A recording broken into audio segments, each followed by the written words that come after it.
The first chapter is the significance of ancient Indian history. तो कई reasons के लिए इंपॉर्टेंट होती है। तो पहली बात तो how when and where people development earliest cultures in India, ठीक है। अब उनके मीन्स ऑफ लाइवलीहुड क्या थे, वो कैसे arrangement of food shelter transport का अरेंजमेंट कैसे करते थे, और उन्होंने farming spinning weaving metal work वगैरह कैसे स्टार्ट किया धीरे धीरे। उसके लिए क्लियरिंग ऑफ फॉरेस्ट हुआ जिसको अपन नियोलिथिक एज बोला बोला करते हैं। उसमें ये भी पढ़ते हैं हम लोग कि लोगों को सिविलाइज बोला जाता है कि unless when they know how to write. So different forms of writing हमको मिलते हैं, लैंग्वेजेस, ये सारी चीजें। Unity and diversity next point is. तो ये इसलिए भी इंटरेस्टिंग है बिकॉज कई रेसिस ट्राइब्स का इंटरमिंगल्ड हुए इंडिया, अर्ली इंडिया में। प्री आर्यन से Indo Aryans, Greek, Scythians, Hunas, Turks और अदर मिस इंडिया देखो। और इससे evolution of Indian social system, art and architecture, language, literature, ये सब चीजें डेवलप हुई धीरे धीरे, ठीक है। अच्छा, a remarkable feature of ancient Indian culture has been the commingling of culture elements from the north and the south and from the east and the west. The Aryan elements are equated with the Vedic and Puranic culture of the north and the pre-Aryan with the Dravidian and Tamil culture of the south. However, many Munda, Dravidian, and other non-Sanskritic terms occur in the Vedic text ascribed to 1500 to 500 BC. They indicate ideas, institutions, products, and settlements associated with peninsular and non-Vedic India. Similarly, उसी प्रकार से कई पाली और Sanskrit terms जो कि ideas and institutions को signify करते हैं, वो गेजेटिक प्लेन्स में भी डेवलप हुए। appearing in the earlier Tamil text called the Sangam literature, which is roughly used for the period of 300 to 600 AD, 300 BC to 600 AD। इनके कहने का मतलब ये है कि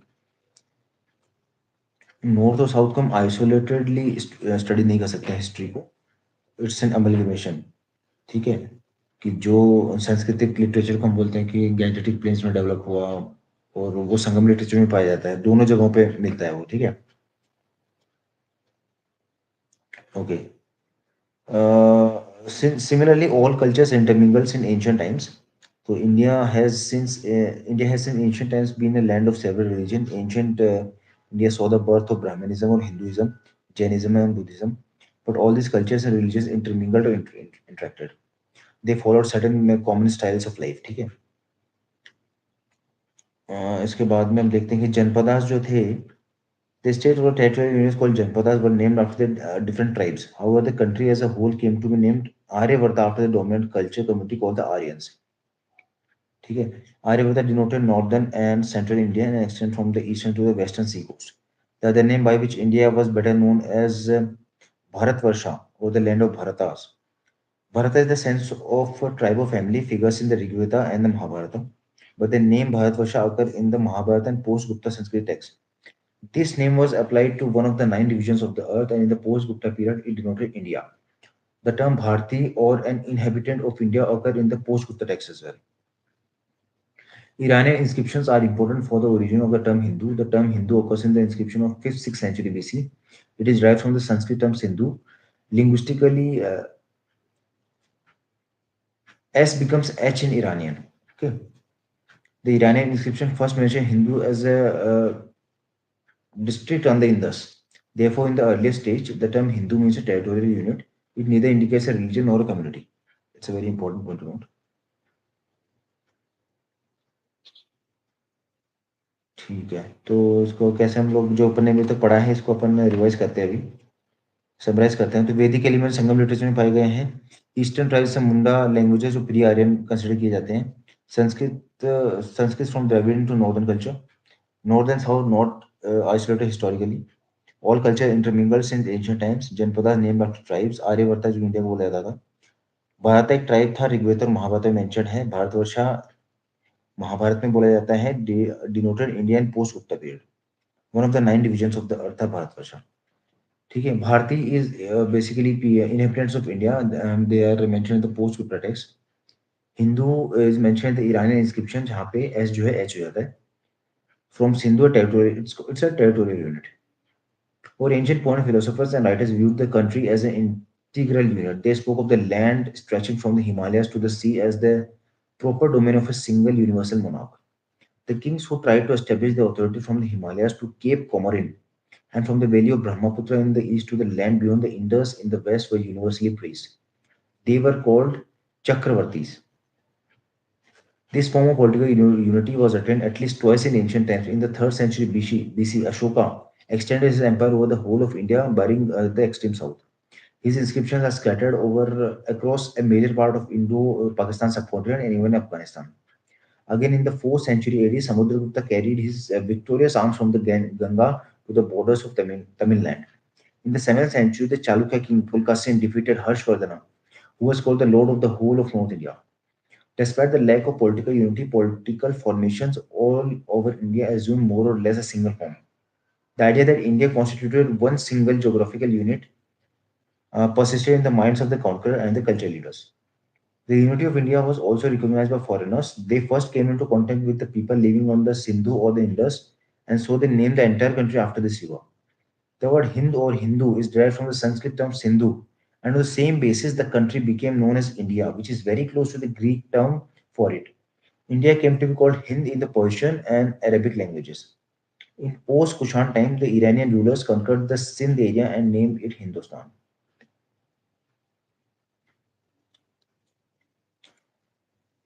We find continuing efforts to establish linguistic and cultural unity in India. In the 3rd century BC, Prakrit served as the lingua franca across the major part of India. Ashoka's inscriptions were inscribed in the Prakritic language, mainly in Brahmi script. Later, Sanskrit acquired the same position and served as the state language in the remotest part of India. This process was conspicuous during the Gupta period in the 4th century.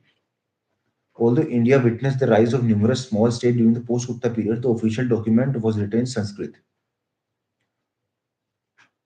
Another notable fact is that ancient epics, the Ramayana and the Mahabharata, were studied with the same zeal and devotion in the land of the Tamils as in the intellectual circles of Banaras and Taxila.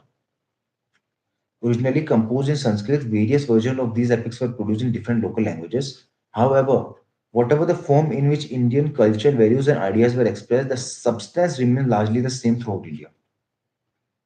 Indian history is especially worth of our attention because of a peculiar type of social system which developed in India. In northern India, the Varna or caste system developed, which eventually spread throughout the country and influenced even the Christian and the Muslims. Even converts to Christianity and Islam continued to follow some of their old caste practices of Hinduism. The relevance of the past to the present. The study of India's past assumes special significance in the context of problems we currently face.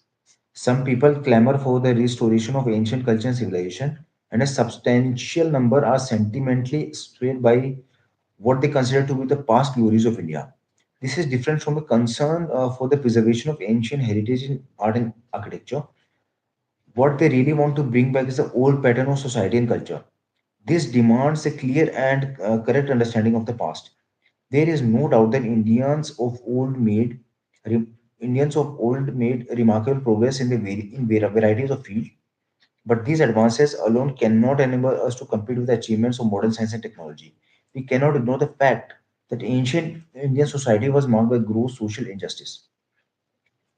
The lower order, particularly the Shudras and the untouchables, were encumbered with disabilities which are shocking to the modern mind. Similarly, law and custom discriminate against women in the favor of men. The restoration of the old way of life will eventually revive and strengthen all these inequities. The success of the ancients in surmounting the difficulties presented by nature and human factors can build our hope and confidence in the future, but any attempt to bring back the past will remain a perpetuation of the social inequity that afflicted India. All this makes it essential for us to understand what the past means. We have many survivals of ancient, medieval, and later time persisting in the present. The old norms, values, social customs, and ritualistic practices are so deeply ingrained in the minds of people that they cannot easily themselves get rid of them. Unfortunately, these survivals inhibit the development of the individual and the country and were deliberately fostered in colonial times. India cannot develop rapidly unless such vestiges of the past are eradicated from the society. The caste system and the sectarianism hinder the democratic integration and development of India. Caste barriers and prejudices do not allow even educated individuals to appreciate the dignity of manual labor and hamper our unification for a common cause. The women have been enfranchised, their age old social subordination prevents them from playing their due role in the society, and this is true of the lower orders of the society as well.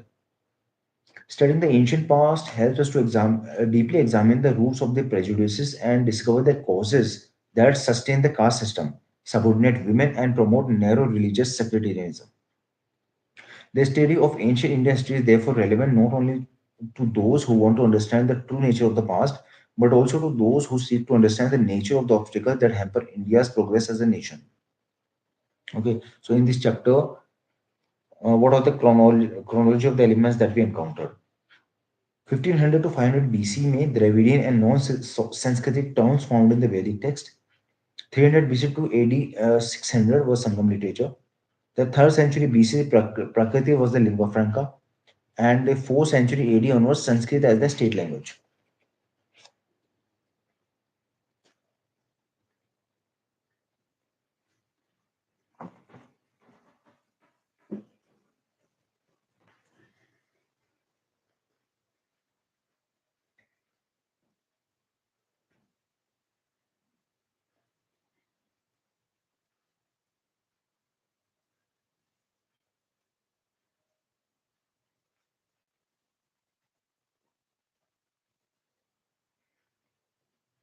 Let's talk about some of the modern historians of the ancient India. Colonial view and their contribution. Although educated Indians retain the traditional history in the form of handwritten epics, Puranas, and semi-biographical works, modern research in the history of ancient India began only in the second half of the 18th century to serve the needs of the British colonial administration. When Bengal and Bihar fell under the rule of East India Company in 1765, they found it difficult to administer the Hindu law of inheritance. Therefore, in 1776, the Manusmriti, the law book of Manu, which were considered authoritative, was translated into English as a code of gentle laws. Pandits were associated with the British judge to administer Hindu civil law and Maulvis to administer that of the Muslims. The initial efforts to understand ancient laws and customs, which continued largely until the 18th century, culminated in the establishment in Calcutta in 1784 of the Asiatic Society of Bengal. है ना? William Jones ने बनाई थी तो. It was set up by a civil servant of East India Company, Sir William Jones. He was the first to suggest that Sanskrit, Latin, and Greek belong to the same family of languages. He also translated the play known as Abhigyan Shakuntalam into English in 1789. The Bhagavad Gita, the most popular Hindu religious text, was translated into English by Wilkins in 1785. The Bombay Asiatic Society was set up in the 1804, and Asiatic Society of Great Britain was set up in London in 1823. William Jones emphasized that originally the European languages were very similar to Sanskrit and the Iranian languages. This enthused European countries such as Germany, France, and Russia to foster Indological studies. In the first half of the 19th century, chairs in Sanskrit were established in the UK and several other European countries.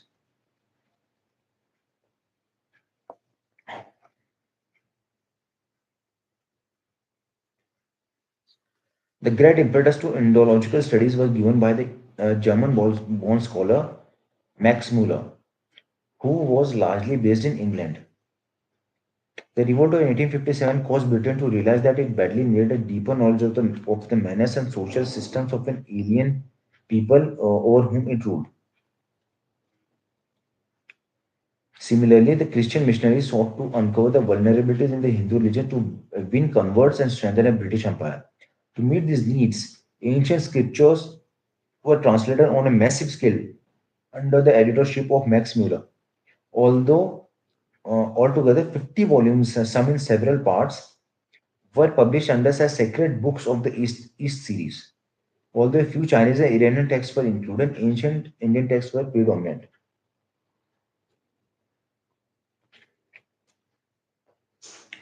In the introduction to these volumes and the books based on them, Max Muller and other Western scholars made certain generalizations about the nature of ancient Indian history and society. They stated that the ancient Indians lacked a sense of history, especially of the element of time and chronology.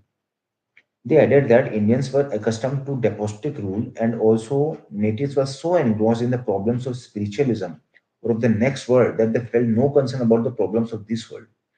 The Western scholars stressed that Indians had experienced neither a sense of nationhood nor any form of self government.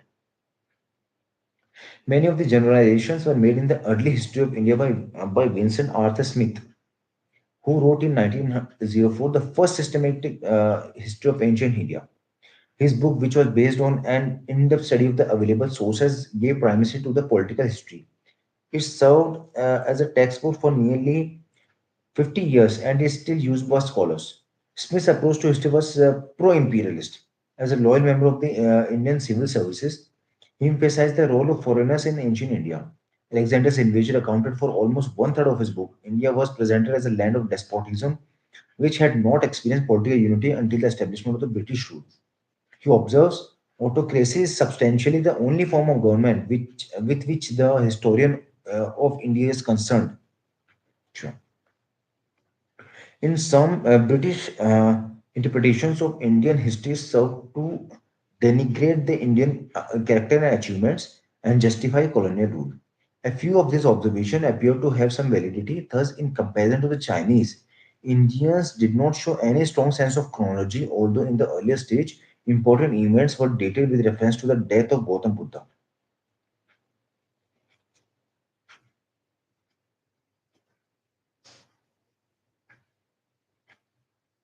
However, generalizations made by colonial historians were by and large either false or grossly exaggerated, but served as good propaganda material for the perpetuation of the despotic British rule. Their emphasis on the Indian tradition of one man rule could justify the system which vested all powers in the hands of the viceroy. Similarly, if Indians were obsessed with the problems of the next world, the British colonial master had no option but to look after their life in this world. Without any experience of self-rule in the past, how could the natives manage their affairs in the present? At the heart of all such generalization lay the need to demonstrate that India was incapable of governing themselves. ये दिखाना चाहते थे वो लोग.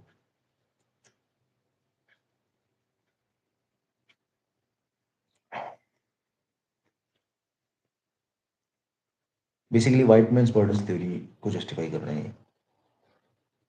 So this was the imperialist view. Now the nationalist approach and its contribution. Let's talk about them. All this naturally came as a great challenge to Indian scholars, particularly to those who had achieved Western education. They were upset by the colonialist distortions of their past history and at the same time distressed by the contrast between the decaying feudal society of India and the progressive capitalist society of Britain. A band of scholars took upon themselves not only the mission to reform Indian society but also to reconstruct in ancient Indian history in such a way as to make a case for social reforms and, more importantly, for self government.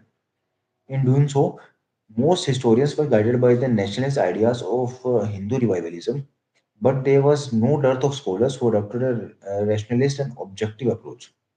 To the second category belonged Rajendra Lal Mitra, who published some Vedic texts and wrote a book entitled Indo-Aryans. A great lover of ancient heritage, he took a rational view of ancient society and produced a forceful tract to show that in ancient times people ate beef. Others sought to prove that, in spite of its peculiarities, the caste system was not basically different from the class system based on the division of labor found in Europe's pre-industrial and ancient societies.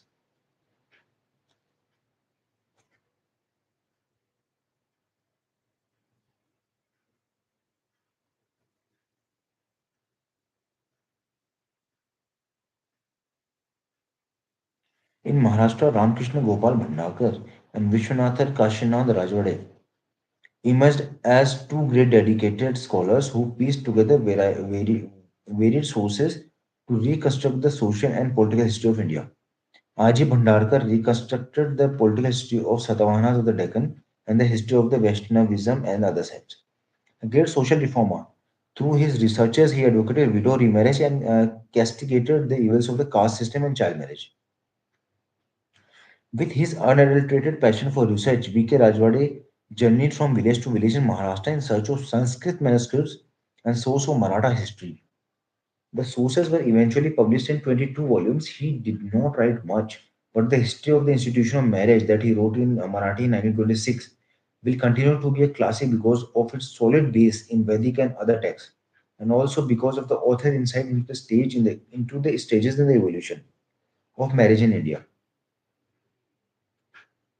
P.V. Kane, a great Pandurang Vaman Kane, P.V. Kane, a great Sanskritist wedded to social reform, continued the earlier tradition of scholarship.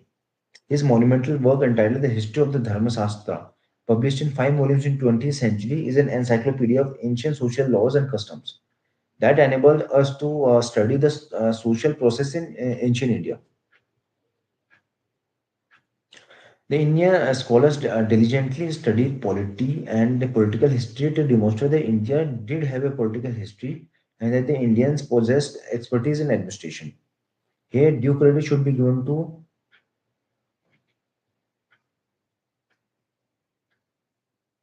Devdatta Ramakrishna Bhandarkar, an epigraphist who published books on Ashoka and on ancient Indian political institutions.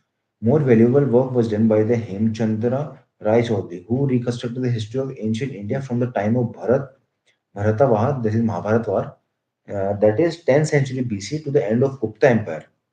As a teacher of European history, he adopted some of the methods and comparative insights in writing his book.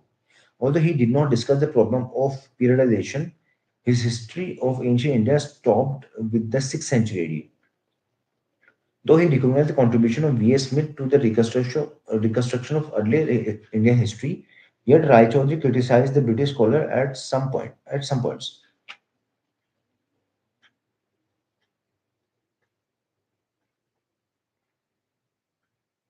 His writings are marked by the impeccable scholarship but showed a streak of militant Brahmanism when he criticized Ashoka's policy of peace. A strong element of Hindu revivalism appears in the writings of R.C. Majumdar, who was a prolific writer and the general editor of the multi-volume publication History and Culture of the Indian People.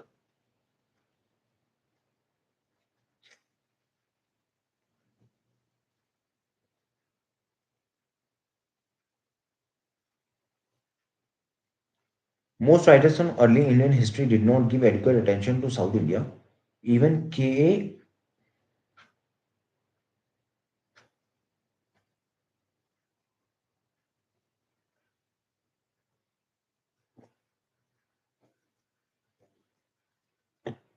Even K.A. Nilkant Shastri, the great historian from South India, followed the same approach in his A History of Ancient India,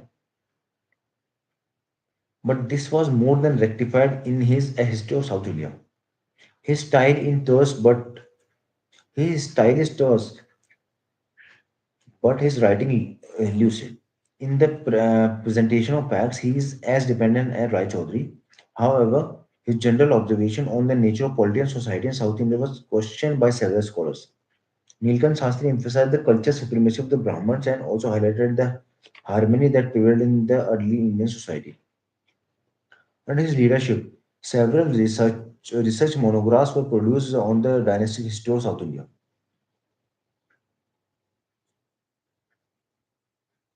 Until 1960, political history attracted the largest number of Indian scholars who also glorified the histories of their respective regions on dynastic lines. Those who wrote history at a pan India level were inspired by the ideas of nationalism. In contrast to the book of V.S. Smith, who devoted almost a third of the total space to Alexander invasion, Indian scholars gave this subject much less importance. On the other hand, they stressed the importance of dialogues of Porus with Alexander and Chandragupta Maurya's liberation of northwestern India from Seleucus. Some scholars, such as K.P. Jaiswal and A.S.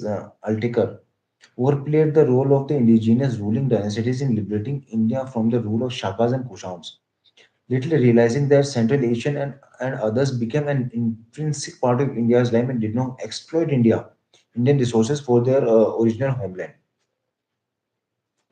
However, the greatest merit of K.P. Jaiswal lay in exploding the myth of Indian despotism. As early as 910 to 12, he wrote several articles to show that republics existed in ancient times and enjoyed a measure of self-government. His findings finally appeared in the Hindu Polity in 1924. Although Jaiswal is charged with projecting modern nationalist ideas into ancient institutions, and the nature of republican government presented by him is attacked by many writers, including U.N. Ghoshal. His basic thesis regarding the practice of republican experiment is widely accepted, and his pioneer work, Hindu Polity, now in its sixth edition, is considered a classic. move toward non-political history. British historian A.L. Basham, a Sanskritist by training, questioned the wisdom of looking at ancient India from the modern point of view. His earlier writings show his deep interest in the materialistic philosophy of some Heterodox sects. Later, he believed that the past should be read out of curiosity and pleasure. His book, The Wonder That Was India, published in 1951, is a sympathetic survey of the various facets of ancient Indian culture and civilization, free from the prejudices that plague the writings of V.S. Smith and many other British writers. Basham's book marks a great shift from political to non-political history. The same shift is evident in D.D. Kosambi's book, Introduction to the History of Indian History, later popularized in the Civilization of Ancient Indian in Historical Outline, wrote it in 1965. Kosambi blazed a new trail in Indian history. His treatment follows a materialistic interpretation of history, which is derived from the writings of Karl Marx. He presented the history of ancient Indian society, economy, and culture as an integral part of the development of the forces and relations of production. His was the first survey volume to study to show the stages of social and economic development in terms of tribal and class processes. He was criticized by many scholars, including Basham, but his book continues to be widely read. For the past 40 years, there has been a sea change in the methods and orientation of those who work on ancient India. They lay greater stress on social, economic, and cultural processes and try to relate them to political developments. They take account of the stratification of the text and compare their conventional nature with archaeological and anthropological evidence. All this bodes well for the future of historical studies. Western writers no longer insisted that all cultural elements came to India from outside. Some of them, however, hold that religious ideas, rituals, caste, kinship, and tradition are the central forces in Indian history. They also underscore various divisive features which made for stagnation and are more concerned about the problem of stability and continuity. They seem to be fascinated by old exotic elements and want to preserve them forever. Such an approach implies that Indian society has not changed and cannot be changed. That stagnation is an integral part of the Indian character. Thus, the chauvinist and sophisticated colonialist used the study of India's past to prevent its progress. A few Indian writers magnify the role of religion and believe that everything good and great originated in their country.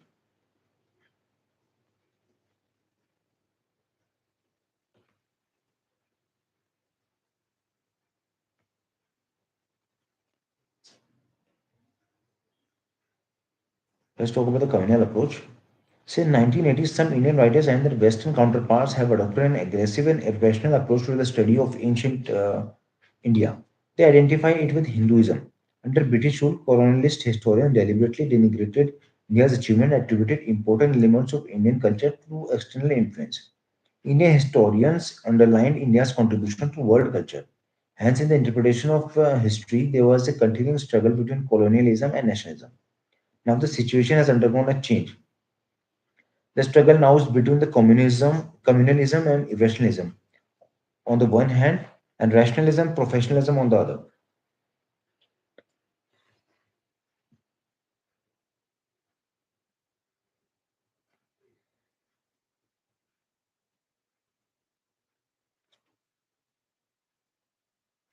Though most writers are rational and professional, some have become communal and irrational. The latter overplays myths and legends, arguing for the existence of Rama's Ayodhya without historical evidence. They censure all critical studies of the Brahminical social structure, even support the caste system by ignoring the social inequity stressed by Manu.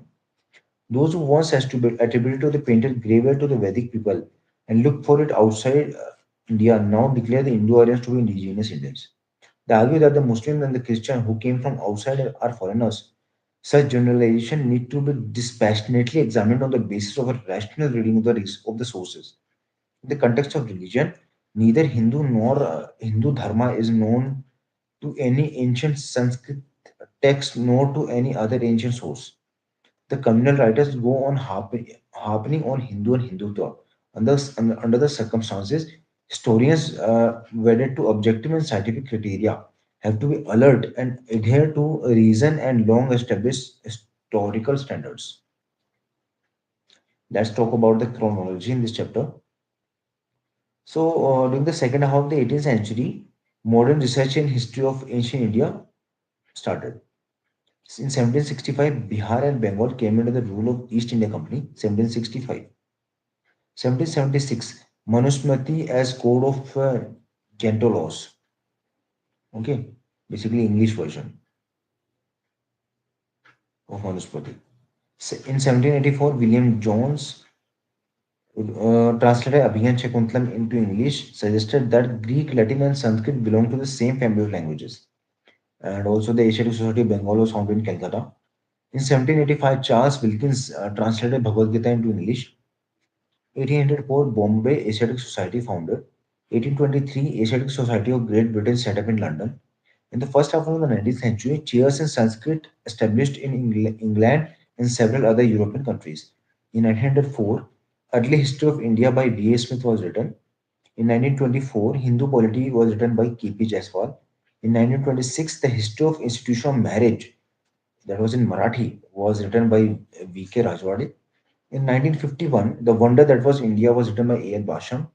In 1957, An Introduction to the Study of Indian History was written by D.D. Kosambi. In 1965, The Civilization of Ancient India in Historical Outline by D.D. Kosambi. And similarly, some other scholars are quoted here, such as R.G. Bhandarkar, B.K. Rajwade, D.R. Bhandarkar, P.V. Kane, Jaiswal, U.N. Ghoshal, R.C. Majumdar, H.C. Rai Chaudhary, K.N. Nilkant Shastri, A.L. Altekar, D.D. Kosambi, A.L. Basham.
That's from chapter number 3, that the nature of social and the historical construction. First is material remains. Second is coins, and then we'll talk about inscriptions. Then literary sources. Then we'll talk about foreign accounts. Then village study, natural sciences, and yeah, talk about these. The methods of archaeology help us to recover the material remains of the past relating to ancient, medieval, and modern periods of our history. In India and many other countries, archaeology is used to study prehistory and ancient history. Prehistory is considered the period for which there are no written sources, and history is basically based on written material. Prehistory sites differ from historical sites in several respects. Generally, they are not in the form of prominent habitation remains, but principally of fossils of human plants and animals. They are found on the hill slopes of plateaus and mountains. On the banks of nearby rivers with terraces and compress sundry fauna and flora. More importantly, numerous stone tools from Stone Age have been found at these sites. The remains of tools, plants, animals, and humans from the pre-Ice Age indicate the climatic conditions that prevailed at the times. Although writings are known in India by the middle of the third millennium BC in the Indus culture, it has not so far been deciphered. Talking about the Harappan inscriptions, I think. Thus, though the Harappas knew how to write, their cultures were placed in the proto-historic phase. The same is the case with the Chalcolithic or Copper Stone Age cultures, which had no writing. Decipherable writing was known to India only in the 3rd century BC with the Ashoka inscriptions providing solid evidence for historical reconstruction from that time. However, despite the critical use of Vedic and post-Vedic literary sources for history in pre-Ashokan times, archaeology remains a very important source for historians. The ancient India left innumerable material remains. The stone temples in South India and the brick monasteries in Eastern India still stand to remind us of great building activities of the past. However, the major part of these remains lies buried in mounds scattered all over India. A mound is basically an elevated portion of land covering the remains of old habitations. It may be of different types: single culture, major culture, and multiculture.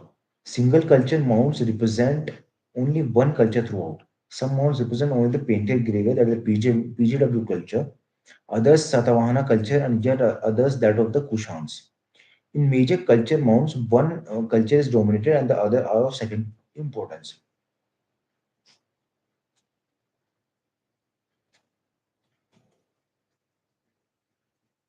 Multicultural mounds represent several important cultures in succession which occasionally overlap with one another.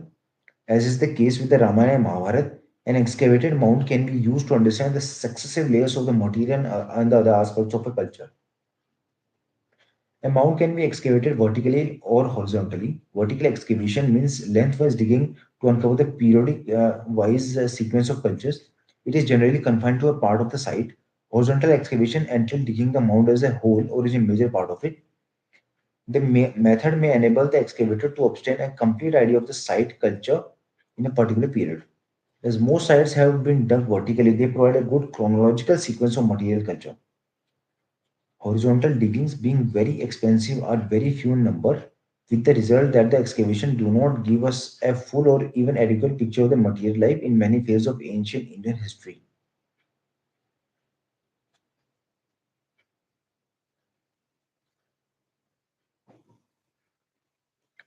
Even in those mounds which have been excavated, the ancient remains have been present in varying proportions.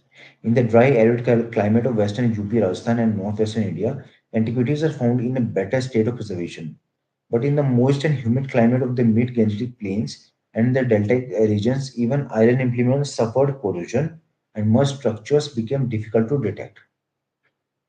Only the burnt brick structures or stone structures of Gangetic plains are well preserved.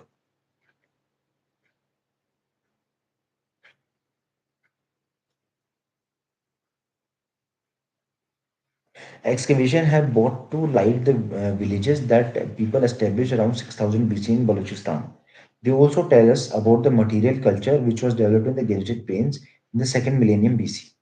They show the layout of the settlements in which people lived, the types of pottery they used, the forms of houses in which they dwelt, the kind of cereals they ate, and the type of tools and implements they used. Some people in South India buried in graves along with the dead, their tools, weapons, pottery, and other belongings, as these were encircled by large pieces of stone. These structures are called megaliths. Although some megaliths do not fall in this category, by digging them, we learn of the life people lived in the Deccan from the Iron Age onwards. The science that enables us to systematically dig the successive layers of old mounds and to form an idea of material life of the people is called archaeology. Their dates are fixed by various methods. Of them, radiocarbon dating is the most important. Radiocarbon or carbon 14 is a radioactive carbon. That basically it's an isotope of carbon which is present in all living objects. It decays like all radioactive substances at a uniform rate. When an object is living, the process of decay of carbon 14 is neutralized by absorption of C14, through air and food. However, when an object ceases to be alive, its carbon 14 content continues to decay at a uniform rate but ceases to absorb carbon 14 from air and food. By measuring the loss of carbon 14 content in the ancient object, its age can be determined.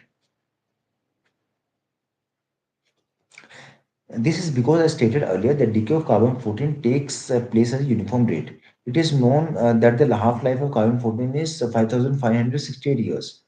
The half-life of a radioactive carbon material is defined as the period during which half the radioactive content in an object disappears. Thus, the carbon 14 content in an object that ceases to live 5,568 years ago would be half of what it was when it was living.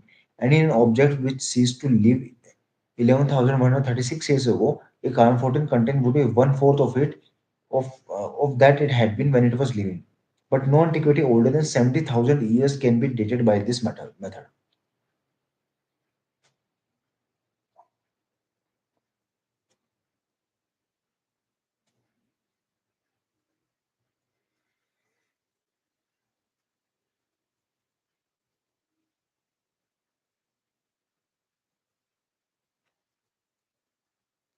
The history of climate and vegetation is known through an examination of plant residues and especially through pollen analysis.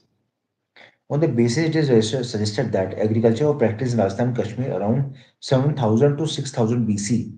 The nature and components of metal artifacts are analyzed scientifically, and consequently, the mines from which the metal was obtained are located, and the stages in the development of metal technology identified. An examination of animal bones shows whether the animals were domesticated and also indicates the use to which they were put. I may add that archaeology provides a kind of soil archive which contains various material remains. However, for a total study of prehistory extending roughly up to 3000 BC or so, it is necessary to get an idea of the history of the soil, rocks, etc. This is provided by geological studies. Similarly, the world of plants and animals keeps on changing, though at a slow pace. Their history is provided by biological studies. Human history cannot be understood without an idea of the continuing interaction between soils, plants, and animals on the one hand, and humans on the other. Geological and biological advances enable us to understand not only prehistory but also history. Taken together with archaeological remains, geological and biological studies acts as important sources for the study of over 90% of the total timescale of history, starting with the origin of the Earth.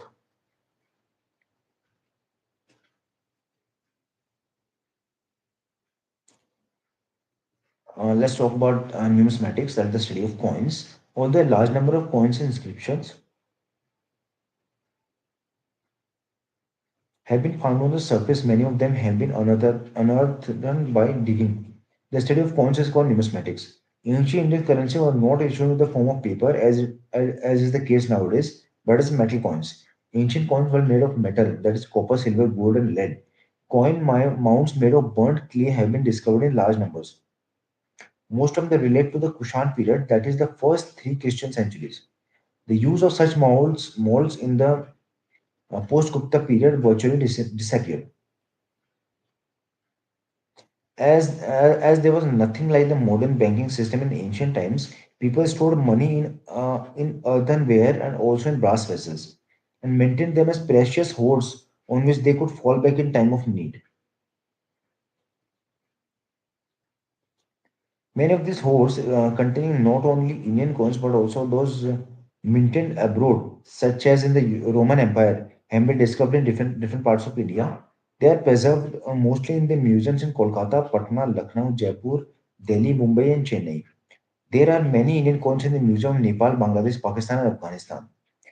As Britain ruled over India for a long time, around 200 years, British officials succeeded in transferring many of the Indian coins to private and public collections in Britain. Coins of the major dynasties have been catalogued and published.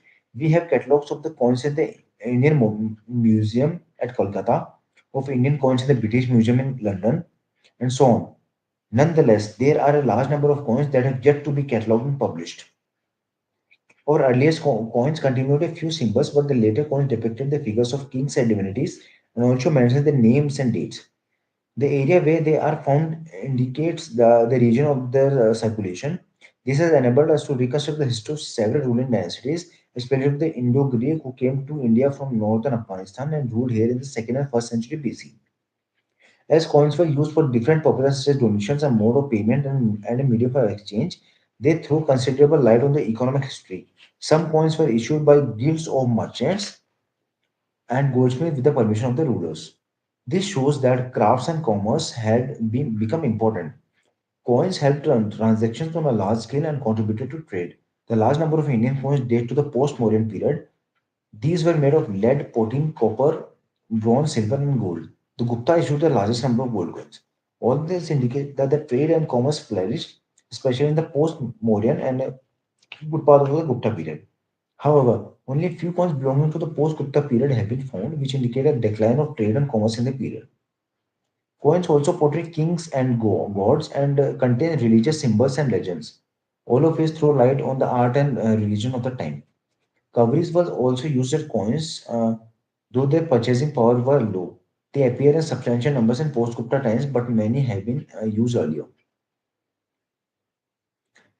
Let's talk about inscriptions. Far more important than coins and inscription, their study is called epigraphy. And the study of the old writing using inscription and other old records is called paleography.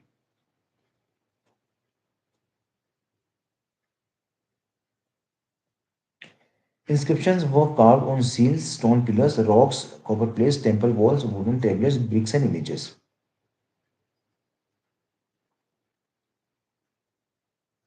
In India as a whole, the earliest inscriptions were recorded on stone.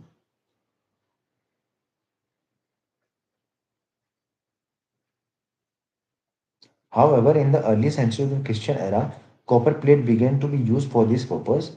Even then, the practice of engraving inscription on stone continued on a large scale in South India. We have also, we have also in that region a large number of inscriptions recorded on the walls of temples to serve as a permanent record. Like coins, inscriptions are preserved in various museums of the country, but the largest number may be found in the office of chief epigraphist at Mysore. The earliest inscriptions were written in Prakrit in the 3rd century BC. Sanskrit was adopted as an epigraphic medium in the 2nd century AD, and its use became widespread in the 4th and 5th century. But even then, Prakrit continued to be used. Inscriptions began to be composed in regional languages in the 9th and 10th centuries. Most inscriptions bearing on the history of Maurya, post-Maurya, and Gupta periods have been published in a series of collections called Corpus Inscriptionum Indicarum. Corpus Inscriptionum Indicarum. But not many inscriptions of the post-Gupta period figure in such systematic compilation. In the study of South India, topographical list of inscriptions have been published. Still, of 50,000 inscriptions, mostly of South India, await publication. The Harappan inscription, which await decipherment, seem to have been written in a pictography script in which ideas and objects were explained in the form of pictures. Most Ashoka inscriptions were engraved in the Brahmi script, which are written from left to right, but some were also inside the Kharosthi script, which was written from right to left. However, the Brahmi script prevailed virtually all over India except for the northwestern part. Greek and Aramaic script were employed in writing Ashoka inscription in Pakistan and Afghanistan.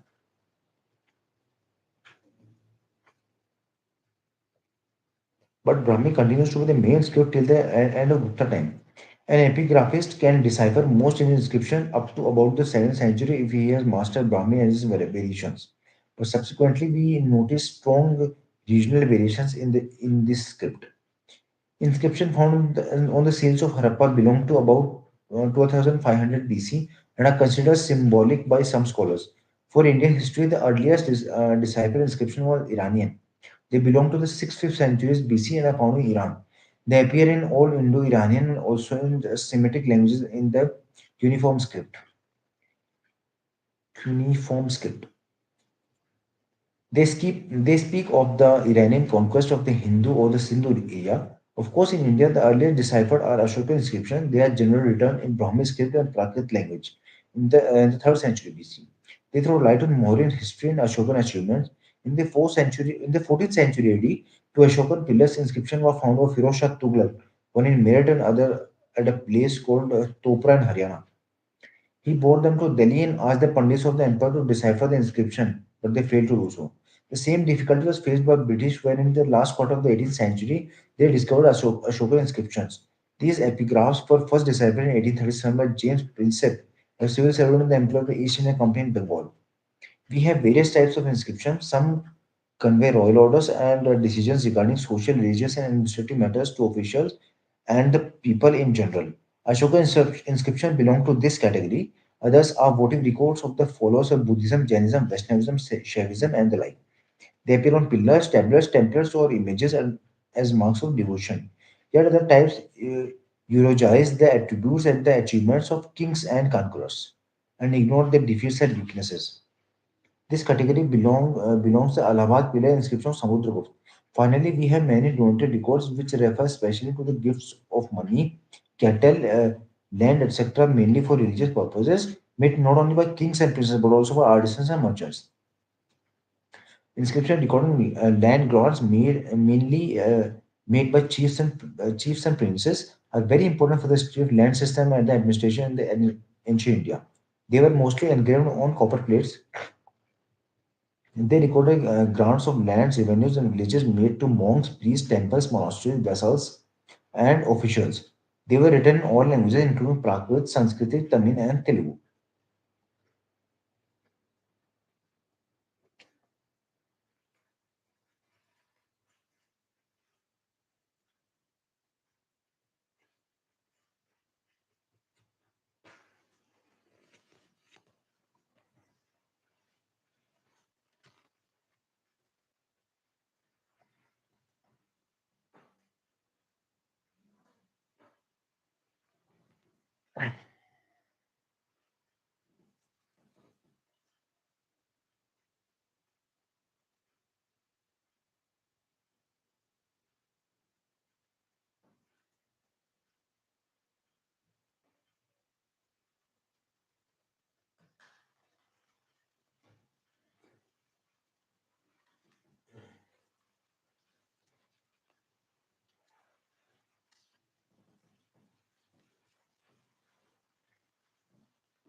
Let's talk about literary sources.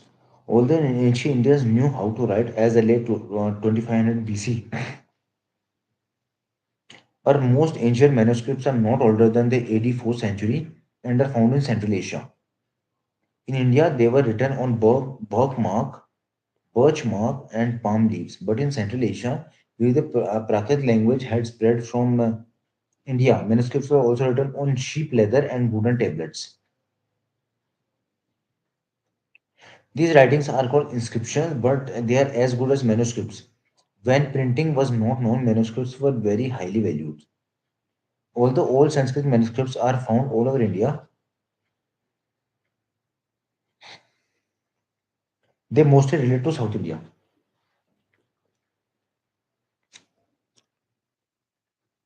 South India, Kashmir, and Nepal. Currently, inscriptions are largely preserved in museums and manuscripts in libraries. Most ancient books contain religious themes. Hindu religious literature include the Ved, the Ramayana, Mahabharata, the Puran, and the like. They throw considerable light on the social and cultural conditions of ancient times, but it's difficult to use them in the context of time and place. The Rig Veda may be assigned to 1500 to 1000 BC. Those such collections as the Atharva, Yajurveda, the Brahmans, Aranyakas, and the Upanishads are dated roughly to 1000 to 500 BC. Almost every Vedic text contains interpolations, which generally appear at the beginning or the end of the seldom in the or the end and seldom in the middle. The Rig Veda mainly comprise prayers, whereas the later Vedic texts comprise prayers as well as rituals, magic, and mythological stories. However, the Upanishad contains philosophical speculations. They should not be called speculations. It's real. In order to understand the Vedic text, it was necessary to study the Vedangas or the limbs of the Ved. These supplement of the Veda comprise phonetics, shiksha, rituals called kalpa, grammar they are called vyakaran, etymology called nirukta, metrics called chand, astronomy called jyotish, and much literature grew around each of these subjects. They were written in the form of precepts or prose. Precepts, precepts and prose. A precept was called a sutra because of its brevity. The most famous example of this writing is the grammar of Panini written around 450 BC, which illustrated while illustrating the rule of grammar. Panini cast invaluable light on the social, economy, and culture of his times.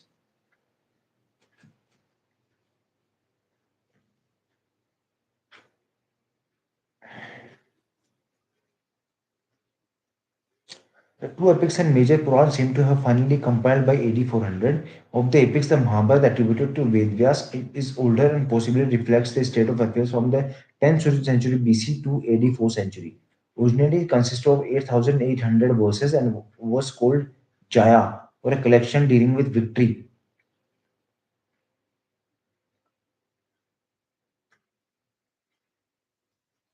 These were increased to 24,000 and came to be known as Bharat because it contains the stories of the descendants of one of the earliest Vedic tribes called Bharata. The final compilation increased the verses to 1 lakh, which came to be known as the Mahabharata and the Shata Sahasra Samhita. Shata Sahasra Samhita.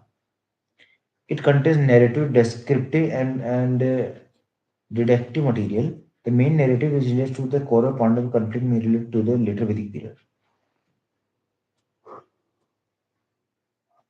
The descriptive portion might be of post-Vedic period, and the didactic portion generally relates to the post-Maurya and Gupta period.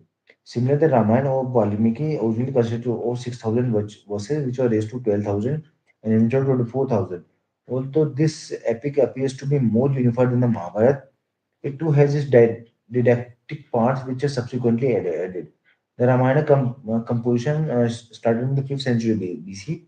After that, it passed through as many as 5 stages, and the fifth stage seemed to have been as later the 12th century AD. As a whole, the text seemed to have been composed later than the Mahabharata.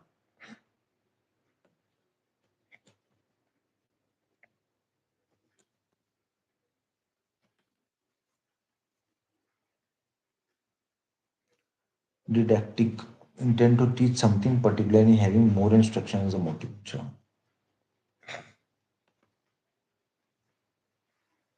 In the post-Vedic period, we have a large corpus of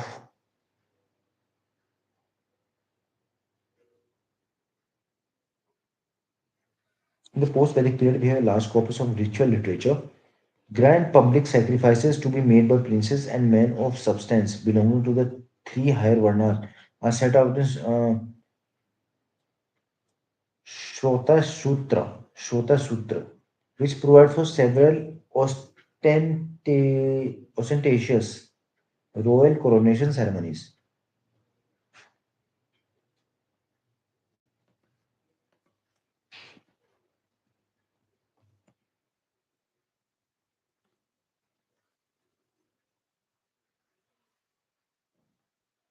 designed to impress.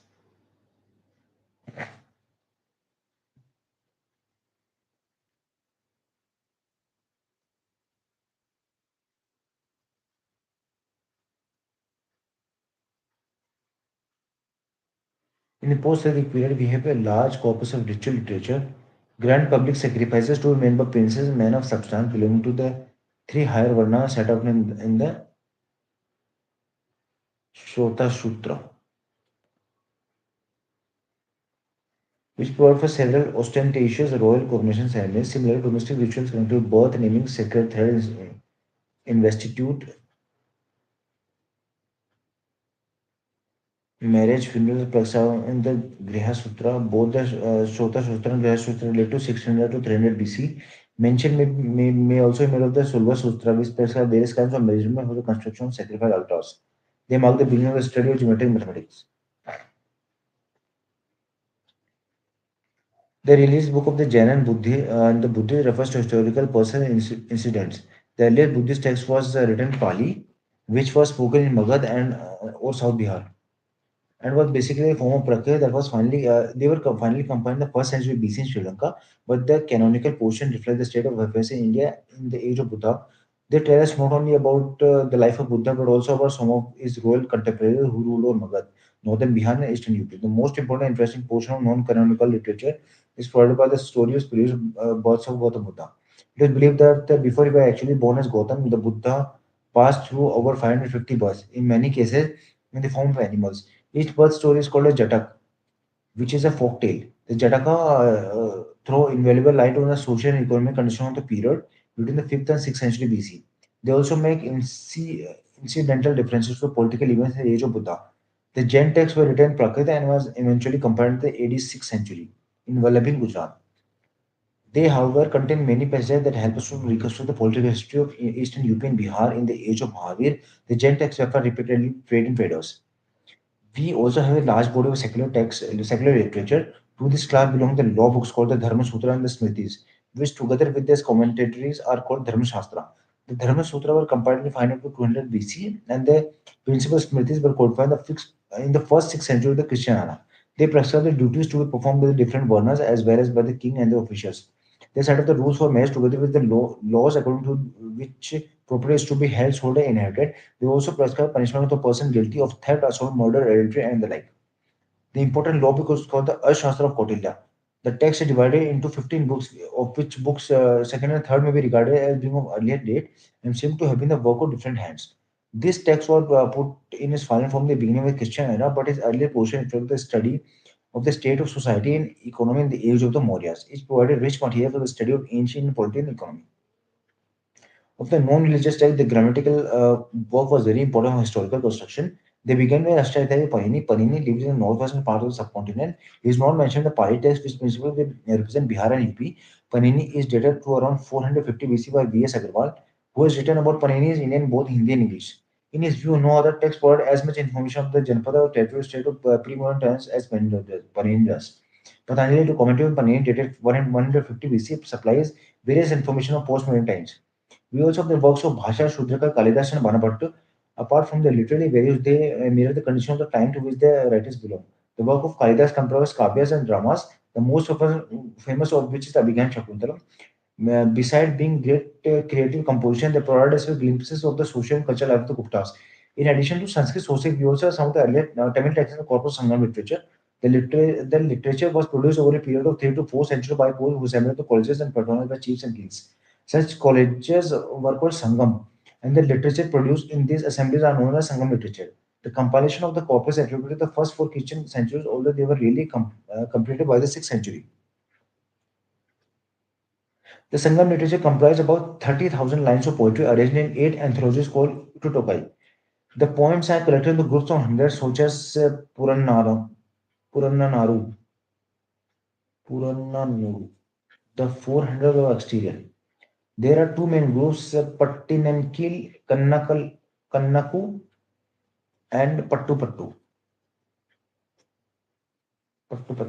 the 10 songs. Pattinamke, Kannaku, the 8 lower collections. The former is generally assumed to be older than the later and hence is considered to be of great historical importance. The Sangam texts have several layers, but at present these cannot be established on the basis of style and content, but as shown later, they can be detected on the basis of stages and social evolution. The Sangam texts are different from the Vedic texts, particularly the Rig Veda. They do not constitute religious literature. The short and the long poems were composed by numerous poets in praise of various heroes and heroines and are thus secular in nature. They are not primitive songs, but literature of high quality. Many poems mention a warrior or a chief or a king by the name and describe in detail his military exploits. The gifts made by him to bards and warriors are celebrated.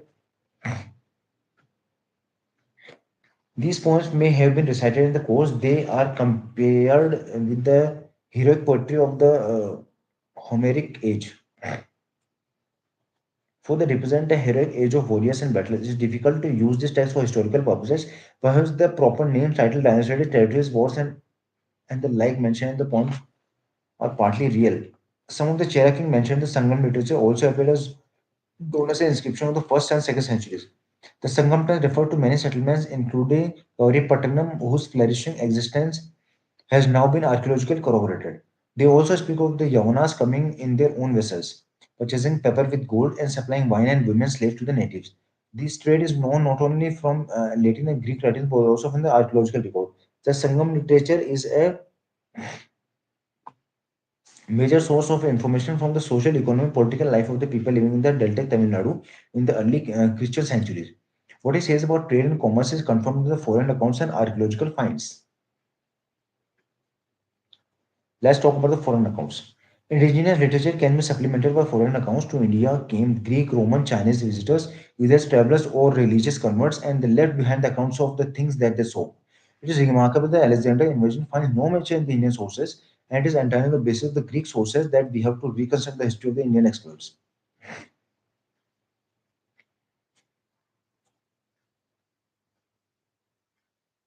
The Greek writers mention Sandrokotas, a contemporary of Alexander the Great, who invaded India in 326 BC. Prince Sandrakota is identified as Chandragupta Maurya, whose date of accession is fixed at 322 BC.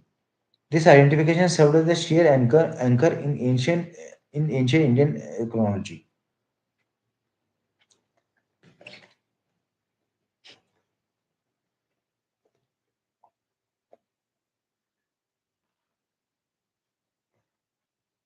The Indica of Megasthenes, who come to the court of Chandragupta Maurya, has been preserved only in fragments quoted by subsequent classical writers.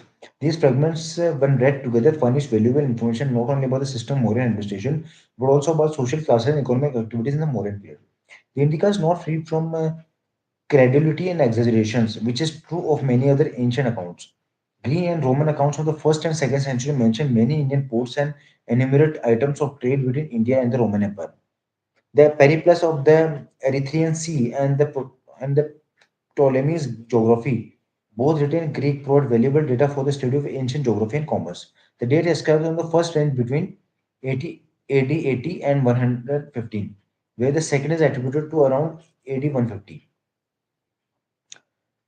The Periplus of the Erythraean Sea, which was written by an anonymous author, described the Roman trade in the Red Sea, Persian Gulf, and the Indian Ocean. Pliny's Naturalis Historia, which relates to the first century, was written in Latin and tells us about the trade between India and Italy. The last Greco-Roman scholar who wrote on India was called Cosmos Indicopleustus. Cosmos Indicopleustus. He hailed from Alexandria, a center of Hellenistic culture in Egypt. Around 550, he wrote the Christian topography, which mentions Christians in India and Sri Lanka and also refers to horse trade. Of the Chinese travelers mentioned may be made of Fa Hin and Huan Sang. Both of them are Buddhists and came to this country to visit the Buddhist shrines and to study Buddhism. The first came in the beginning of the 5th century and the second in the second quarter of the 7th century.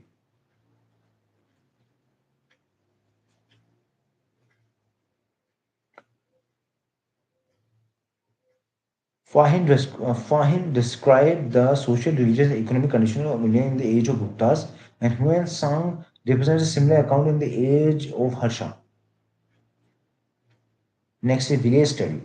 Relics of communal sharing in feast festivals and puja throw light on the egalitarian character of the ancient tribal society. Loyalty to the clan and caste persists to this day. Survival or rituals give us an idea of ancient sects and also the institution of marriage and family. High caste people do not milk the cow and never take to the plow. Their contempt for manual labor promotes untouchability. Strong traces of inequality are not confined to caste but also color the relationship between men and women. Till the 1930s, even the sati system prevailed in the rural parts of Bihar. The social inequalities which prevailed despite universal suffrage indicate the nature of ancient Indian society. Rural rituals and caste prejudice illustrate many of the Dharma Shastras rules governing our ancient polity and society. Next in natural sciences. The use of the findings of social sciences started about 30 years ago for the historical construction of ancient India. Recently, the use of natural sciences has become. Evidence from chemistry, biology, and geology has become relevant to the study of ancient India. Historical sense. Ancient Indians are charged with a lack of sense of history. It is evident that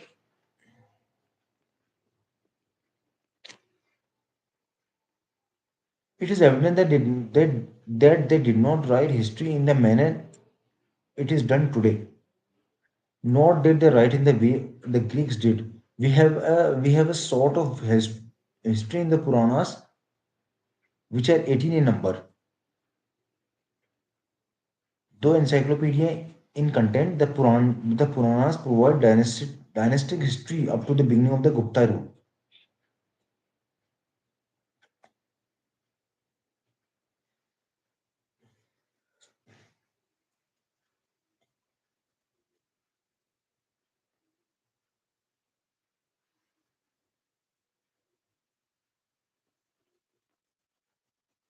They mention the places where the events took place and sometimes discuss their cause and effects. Statements about events are made in the future tense, although they were recorded much after the events had occurred. तो piece बढ़ाते हैं. The authors of the Purana was not aware of the idea of change, which is the essence of history. The Purana speak of four ages called the Krita, Treta, Dwapara, and Kali. Each succeeding age depicted worse than the preceding one, and as one age slides into another, moral values and social institutions degenerate. The importance of time and place, water elements, and history is indicated. It is said that dharma becomes adharma and vice versa in accordance with the change in time and place. Several eras according to which events are recorded were started in ancient India.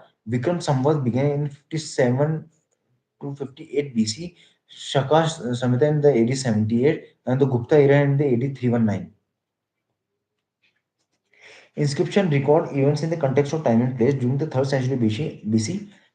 Ashoka inscription demonstrate considerable historical sense. Ashoka ruled for 37 years. His inscription recorded events that happened from the 8 to the 27th regnal year. To date, events relating to only 9 years figure in the inscriptions that have been discovered. Future discoveries may throw light on events relating to the remaining years of his reign. Similarly, in the 1st century BC, Kharavela of Kalinga records a high number of events in his life year by year in the Hadikampa inscription. India displays considerable historical sense in biographical writings, a good example of which is the composition of Harshcharita by Ban Bhatta in 7th century. It is semi-biographical work written in the honored style, which became the despair of later imitators. It describes the earlier career of Harshavardhana, although highly exaggerated. It gives an excellent idea of court life under Harsha and social and religious life in his age. Later, several other Charitras or biographies were written. Sandhyakara Nandi's Ramcharita, written 12th century, narrates the story of conflict between Kaivarta peasants and the Pala prince Rampal, resulting in the latest victory. Bilhana's Vikraman Deva Charitra. It is Bilhana's Vikraman Deva Charitra recounts the achievements of his patron. Vikramaditya VI, the Chalukyan king of Kalyan. Even the biographies of some merchants of Gujarat were written in the AD 12th to 13th century. Similarly, historical works may have been written in South India, but thus far only one such account has been discovered. That is called the Mushika Vamsha and was written by Atula in the 11th century. It's an account of the dynasty of Mushikas which ruled in the northern Kerala. However, the best example of earliest historical writings is provided by Raja Ratangini or the Streams of King written by Kahane in the 12th century. It is a string of biographies of the kings of Kashmir and can be considered to be the first work to possess several characteristics of historical writing as it is understood today.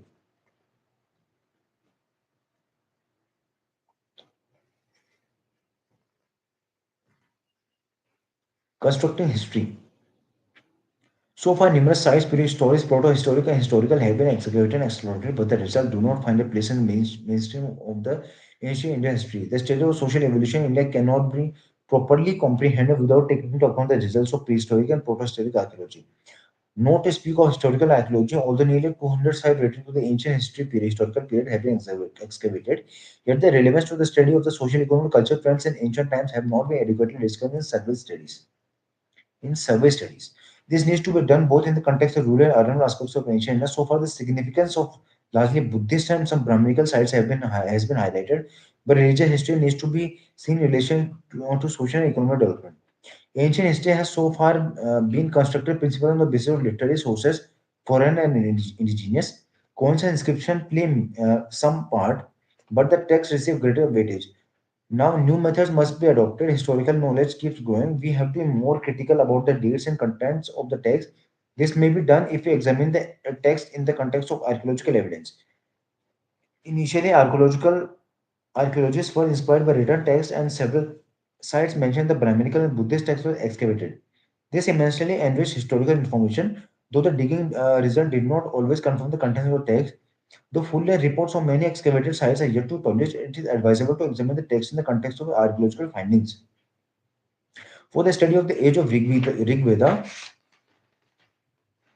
we have to take into account the Gandhara grave culture, in which the horse were used and the dead were cremated in the second millennium BC. We have to establish a correlation between the later Vedic age on one hand and the painted graveyard and other type of archaeological findings on the other. Similarly, early Pali texts have to be related to the northern Black Polish archaeology. Besides, the information derived from the Sangam text need to be correlated with that inferred from inscriptions and early megalithic archaeology in the peninsular India. Archaeological evidence should be considered far more important than the long family tree found in the Puranas. The Puranic tradition could be used to date Ram of Ayodhya to around 2000 BC, but digging and extensive exploration of Ayodhya do not show any settlement around that date. Similarly, although Krishna plays an important role in the Mahabharata, the earliest inscriptions and sculptured pieces from Mathura between 200 BC to 8300 do not attest to his presence. Given such difficulties, the ideas of the epic age based on Ramayana and Mahabharata must be discarded, although in the past it formed a chapter in most survey volumes of ancient India. Of course, several stages of social evolution in both the Ramayana and Mahabharata can be detected. This is so because the epics do not belong to a single phase of social evolution. We may recall that they have undergone several editions, whether on the basis of literary tradition and epigraphic material. Vardman Mahavir and Gautam Buddha generally date of the 6th century BC, but the cities they visited are archaeological not older than 400 BC, and therefore the tradition-based date of this great personality need to be reconsidered. On chronological and rational grounds, archaeology, inscriptions, and coins are more important than the text. However, the grammatical works of Panini and Patanjali have almost fixed dates, and they are comparatively free from myths and legends, and therefore as important coins, inscriptions, and the result of excavations.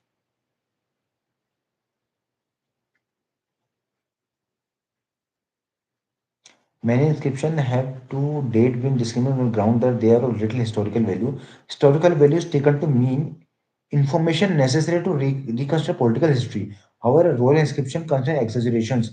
The term hundreds or thousands seems to be a cliche in Ashokan inscriptions. It is applied to people and animals and raised doubts about the number of people killed in the Kalinga war and those brought to Patliputra. There are exaggerations to in the inscription of Samudragupta and King Chandra. Despite these exaggerations in comparison to Puranic traditions, inscriptions are certainly more reliable. Therefore, though the Puranas are used to push back the origins of Satavahanas, the inscription plays it in the first century BC. Inscription may indicate the regional period of a king, his conquest, and its extent, but they also reveal trend in the development of political society, economy, and religion. This study therefore does not use inscription mainly for political or religious history. Epigraphic and grants are valued not for the family trees and list of conquests, but more importantly for the rise of new states and changes in the social and agrarian structure, particularly in the post-Gupta times. Similarly, coins need to be used not only for the reconstruction of the history of the Indo-Greeks, Shaka, Satavahana, Kushanas, but also for the history of the trade and urban life. In sum, a careful collection of the material derived from text, coins, inscription, archaeology, etc., is essential for the historical reconstruction. We have seen that this raises the problem of the relative importance of the sources. Thus, coins, inscription, and archaeology is considered more important than mythologies found in the epics and Puranas. Mythology may support dominant norms, validate social mores, and justify the privileges and disabilities of people organized in the caste and other social groups, but the events described in them cannot be taken to be true. Past practices can also be explained with the help of some ancient civilization in its own times. Familiarity with the village life and insight derived from the study of primitive people are valuable lessons in the construction of ancient history. A social historical reconstruction cannot ignore development in other ancient societies, and comparative view may remove the obsession with the idea of rare or unique in ancient India and may bring out those trends that ancient India says with the past society of the other countries. We may also use the results of human genetic research to learn about Indian connection with the people in other parts of the world. A scientific study of hereditary and generation-wise inherited traits indicate ethnic mixture, dispersal of population, and dissemination of culture. Let's talk about the chronology in the chapter. Third millennium, in third millennium, writing element enters the Indus culture. 1500 to 1000 BC was the Rigvedic time. 1000 to 500 BC, Yajurveda, Atharvaveda, Brahmanas, Aranyakas, and Upanishads were compiled. 600 to 300 BC, Shrota Sutra and Griha Sutra. 6th century BC, Mahavira and Buddha as per literature. 500 to 200 BC, Dharma Sutra. 450, Grammar of Panini. 5th century, Mahavira and Buddha in the context of archaeology. 326 BC, Alexandria invasion. 322, accession of Chandragupta Maurya. 3rd century BC, decipherable writings in India. 15700, 57 to 58 BC, Vikram Samvat. 1st century BC, Hathigampa inscription on Kharavela of Kalinga. 1st century, the earliest Pali Buddhist text compiled in Sri Lanka. 1st century AD, the Arthashastra by Kautilya finally compiled. 17 and 78 AD, start of Shaka Samvat. 80 to 115 AD, the Periplus of Erythraean Sea. 150 AD, Ptolemy's geography, Ptolemies. 319 AD, the start of the Gupta era. 400 AD, Mahabharata, Ramayana, and major Purana finally compiled. 4th century AD, earliest Indian manuscript found in Central Asia. 5th century, Fahin comes to India. 6th century, the Prakriti Jain Turks finally combined in Vallavi. 7th century, Huan Sang Buzing, Harishchandra by Banbhat, Harshcharita by Banbhat. 11th century, Mushika Vamsha by Atula. 11th-12th century, Vikraman का देवचरित्र by Bilhana.